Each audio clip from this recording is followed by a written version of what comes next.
This question is about ethane dioic acid and the ethane dioate ion. Ethane dioic acid reacts with propan 1,3-diol to form a polyester. Draw the repeating unit. So I'm going to do some working out and I'm going to remember to cross it out. So ethane dioic acid, carboxylic acid.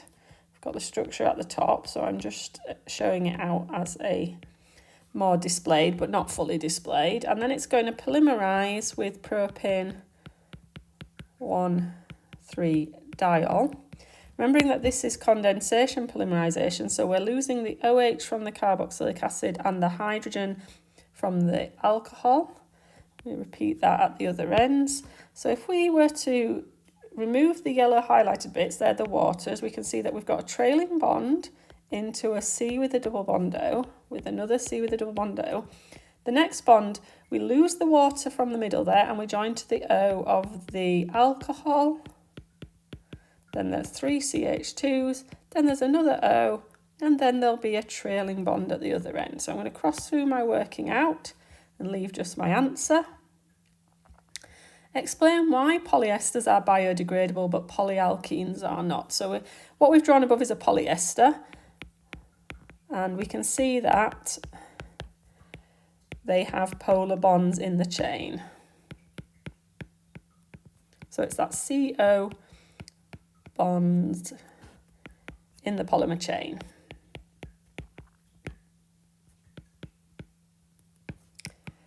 Polyalkenes have only non-polar C-C bonds in the chain because they're made by addition polymerization of alkenes. Therefore, polyesters are susceptible to attack by nucleophiles, because nucleophiles attack delta plus carbons, and in this case such as water, which means they can be hydrolyzed and are therefore biodegradable. Sodium ethane dioate is used to find the concentrations of solutions of potassium manganate 7 by titration. A standard solution is made by dissolving 162 milligrams of the sodium ethane dioate, which we've got the MR of there, in a 250 centimetre cube flask. Then says 25 centimetre cube portions of this and an excess of sulfuric acid, that's just providing those H pluses, are titrated with potassium manganate, and it says it takes 23.85 centimetres cubed of the manganate. And we're being asked to find the concentration of the manganate. So we're going to start our calculation where we can calculate moles, which is here. So we're going to calculate the moles of the sodium ethane dioate. So it was 162 milligrams. Let's turn that into grams. And we're going to divide it by the MR of 134. And that is giving us a number of moles in this volumetric flask of 0.00121. Now, when that all dissolves in the water, it separates out, and so the number of moles of the ethane dioate ion would be the same. Then we want to know how many moles of the ethane dioate ion made it into the conical. Well, we only took 25 centimetres cubed from the 250, so we took 1/10. So 1.21 times 10 to the minus 4 moles. Now we need to relate that to how many moles of manganate. So we need the ratio. So the ratio between ethane dioate and manganate, if we look at our balanced equation, is that there's 5 of those for every 2 of these. So the number of moles of manganate that were needed to completely react is 2/5 of our 1.21 times 10 to the minus 4, which if we work it out is 4.84 times 10 to the minus 5, and that is the number of moles of manganate in 23.85 centimetres cubed. So the concentration, if moles are very clever, then concentration is moles over volume.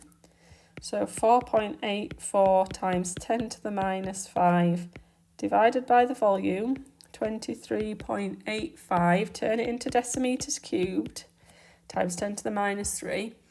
Type that into your calculator and you're getting 0.00203 moles per decimetre cubed. I don't think we've been asked for a number of significant figures, so I'm going to leave it at 3 because that's a sort of standard for chemistry. Figure 1 shows the 25 centimetre cube pipette used to measure the sodium ethane dioate solution. On figure 1, draw the meniscus. So here they're testing to see whether you know that the meniscus sits on the line. The meniscus looks like an eyeball, like a contact lens, and it's going to sit on the graduation mark, so the bottom of the meniscus. So we need to see a kind of upside down contact lens sitting on the graduation mark. Potassium manganate 7 is oxidizing and harmful. Sodium ethane dioate is toxic. So they're telling us some safety information here. Suggest safety precautions other than eye protection that should be taken when filling a burette. So when we're filling a burette, we must fill below eye level. So we always bring the burette down below eye level. And when we're dissolving the toxic sodium ethane dioate, because it's toxic, we ought to wear gloves, or we ought to rinse our hands after. State the colour change seen at the end point of each titration. So remembering that down here is colourless, and we're adding purple to it, of our manganate.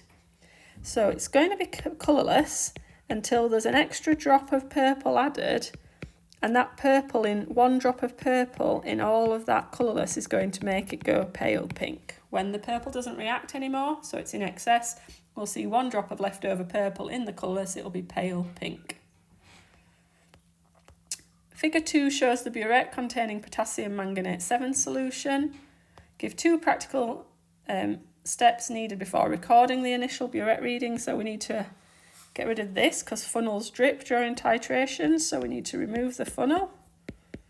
That would change the titer value. And notice here that this shading shows the solution, and below the tap is not full. So we need to ensure the jet space is filled so that there's no air bubbles in there. When sodium ethane dioate is added to a solution containing hexaaqua iron 3 ions, FeH2O6 3+, a reaction occurs in which all 6 water are replaced by ethane dioate. Explain why the replacement of water by ethane dioate is favourable. So this is explain really the chelate effect. And in your answer, refer to enthalpy and entropy changes, so that's delta H and delta S, and how they influence free energy change, delta G. So let's start by writing the equation. So with transition metals, we always use ionic equations. So there's the hexaaqua ion. So we need the ethane dioate ion. You do need to remember that ethane dioate ion, and they did give you the structure earlier on in the question, is a bidentate ligand. So we would only need 3 to replace 6 water molecules.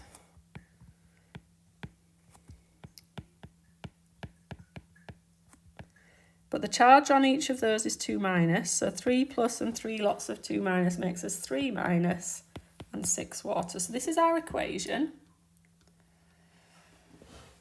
What do we need to say? Well, delta H is almost 0. It's pretty negligible because the same number and type of bonds are broken and made. We're breaking 6 coordinate bonds between oxygen and Fe and making 6 coordinate bonds between oxygen and Fe. So delta H is practically 0. Delta S is positive. Entropy / disorder increases as 4 molecules become 7.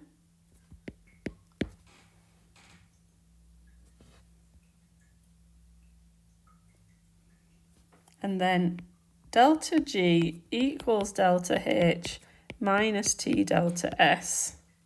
So since delta H is approximately 0 and delta S is positive, delta G will be negative because we've got 0 minus a positive number.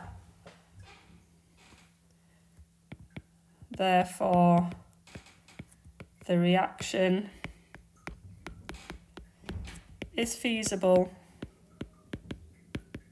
at all temperatures.